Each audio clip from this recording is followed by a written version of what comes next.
Shalom, shalom mes frères et sœurs dans le Seigneur, shalom, que Dieu vous bénisse. Oui, ce matin, je vous invite à entrer dans la chambre haute. La chambre haute est un lieu de prière, un lieu de connexion avec le Saint-Esprit, un lieu de délivrance, un lieu de guérison, alléluia, un lieu de restauration.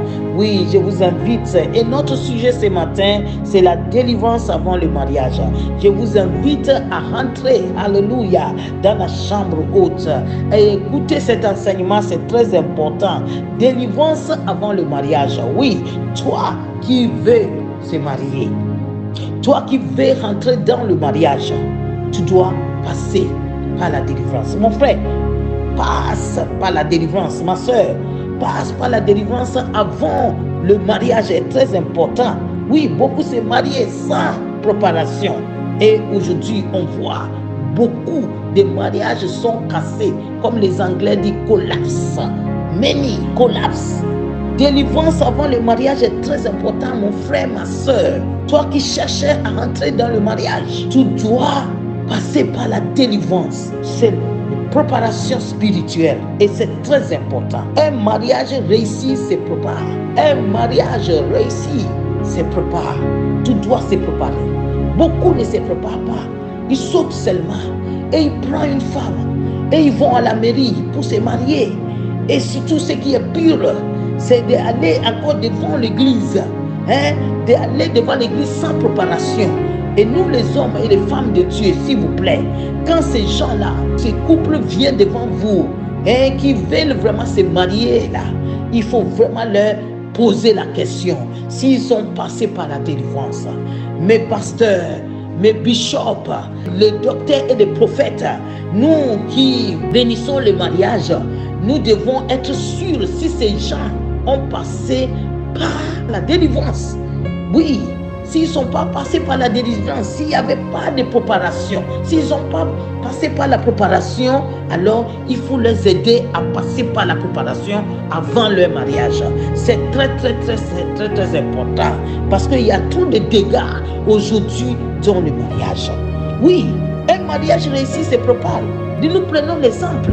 La construction d'un édifice exige une préparation soigneuse. Avant de poser les fondements, il faut faire l'acquisition du terrain et dessiner le plan. Dessiner les plans. Et toutefois, ça ne suffit même pas. Les plans et l'acquisition du terrain, ça ne suffit pas. Il y a encore du travail. C'est pour cela que Jésus a dit, lequel d'entre vous qui veut bâtir une tour ne s'assoit pour calculer la dépense et voici il a de quoi la terminer. Il a de quoi terminer. Oui, c'est très important. Luc 14, 28, 30.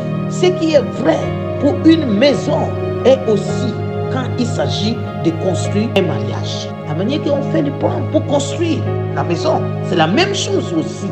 On ne peut pas se lever en disant que j'ai trouvé un terrain, je vais construire sans aucun plan. Alors, on doit aussi avoir un plan. Et c'est très important.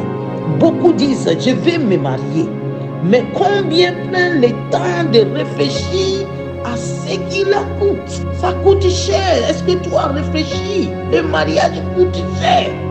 Est-ce que tu as réfléchi? Est-ce que tu as pris le temps pour réfléchir? Est-ce que tu as pris le temps de se préparer, mon frère, ma soeur? Non.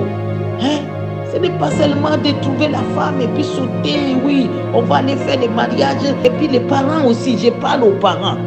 Quand l'homme vient avec la femme devant vous, là, vient avec votre fille pour vous dire qu'il veut se marier avec cet homme-là.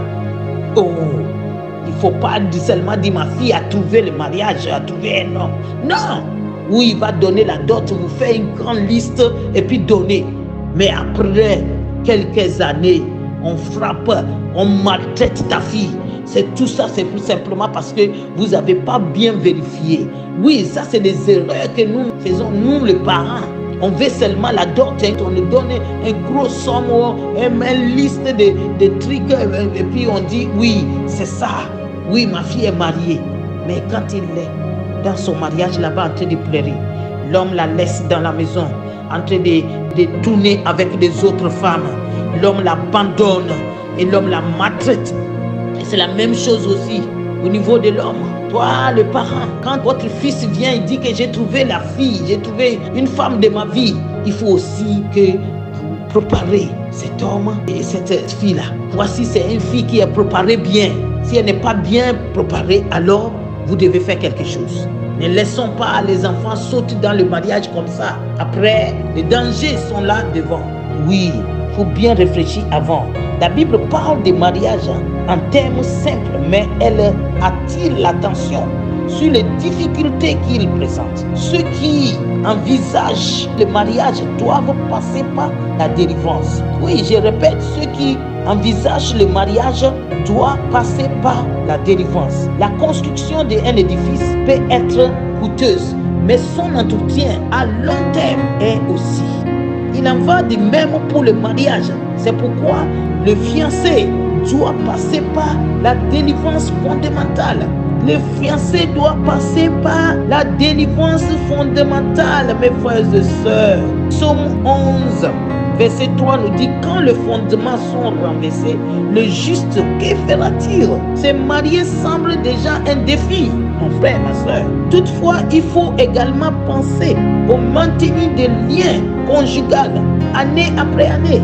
Qu'est-ce que cela exige? En premier lieu, une délivrance avant le mariage, ça te dit une bonne préparation spirituelle. Voici en quel terme la Bible parle de mariage.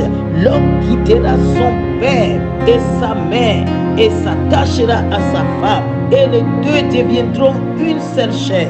Genèse chapitre 2, verset 24. Les mariages sont fréquents de nos jours, et plus les mariages sont nombreux, plus les divorces s'annoncent en quantité.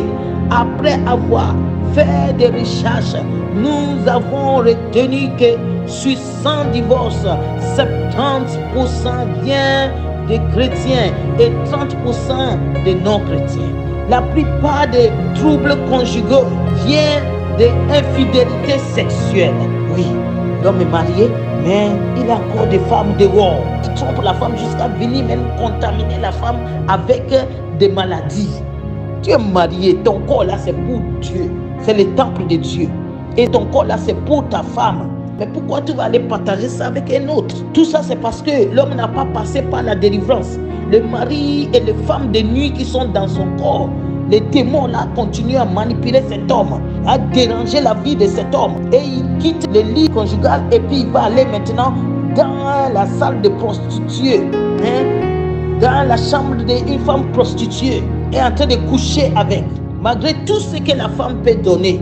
Et dans nos églises aujourd'hui, on a des réunions de femmes pour essayer d'aider les femmes à soumettre à leur mari.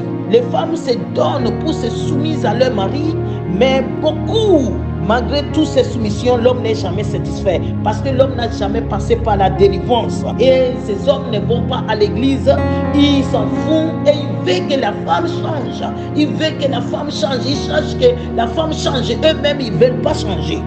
Mes frères et sœurs, passer par la délivrance est très très important. La plupart des troubles conjugaux viennent des infidélités sexuelles. Ça enlève des désirs pour son partenaire. Parce que tu trompes ta femme, ton mari, alors tu n'as plus de désir pour ton mari, tu n'as plus de désir pour ta femme. Des personnes qui s'aiment promettent ne jamais se quitter et ils sont devenus de pires ennemis. Ils ne peuvent plus se supporter ni se pardonner. Oui, c'est tenu devant le public en disant que oui, il n'y a que la mort qui va vous séparer. Mais aujourd'hui, vous êtes devenus de pires ennemis. Tout ça, c'est parce que vous n'êtes pas préparés, vous n'êtes pas passé par la délivrance. Quand l'amour disparaît, la haine prend le dessus. Une personne que vous avez connue comme un ange, oh, la sœur, elle était comme un ange pour toi. L'homme était comme un ange pour toi. Ton fiancé là, c'était un ange. Ta fiancée là, c'était un ange. Et aujourd'hui, tout d'un coup, il est devenu un démon insupportable. La sœur est devenue un démon insupportable pour toi. Ta femme est devenue un démon insupportable. Ton mari est devenu un démon insupportable. Un ange est devenu un démon insupportable. C'est pourquoi la délivrance avant le mariage est très importante. Beaucoup de ceux qui se sont mariés sans passer par la délivrance ont eu à découvrir après quelques années que leurs besoins et leur inspiration ainsi que ceux de leurs conjoints n'étaient plus les mêmes. Selon les statistiques, ceux qui se marient sans passer par la délivrance risquent d'être beaucoup plus malheureux que ceux qui sont passés par la préparation spirituelle. Oui, un bon mariage se prépare spirituellement par le jeûne et la prière, la sanctification, surtout la prière de combat spirituel contre le fondement satanique est très important. Quelques temps de prière, consécration avant le mariage vous permettront de poser le fondement solide pour votre mariage, un fondement solide et puissant. Vous serez un couple qui a bâti son fondement sur le roc qui est Jésus-Christ de Nazareth. Aucun vent ne pourra détruire cette union divine. Un bon projet se prépare, ainsi un bon mariage se prépare dans la présence de Dieu. Oui, je vous exhorte ce matin, mon frère, ma soeur, de se préparer avant de rentrer dans le mariage. Parce que nous ne savons pas le futur. Prépare-toi, passe par la délivrance pour ne pas être celle ou celui qui trahit son conjoint. Que Dieu vous bénisse et bonne journée. Merci.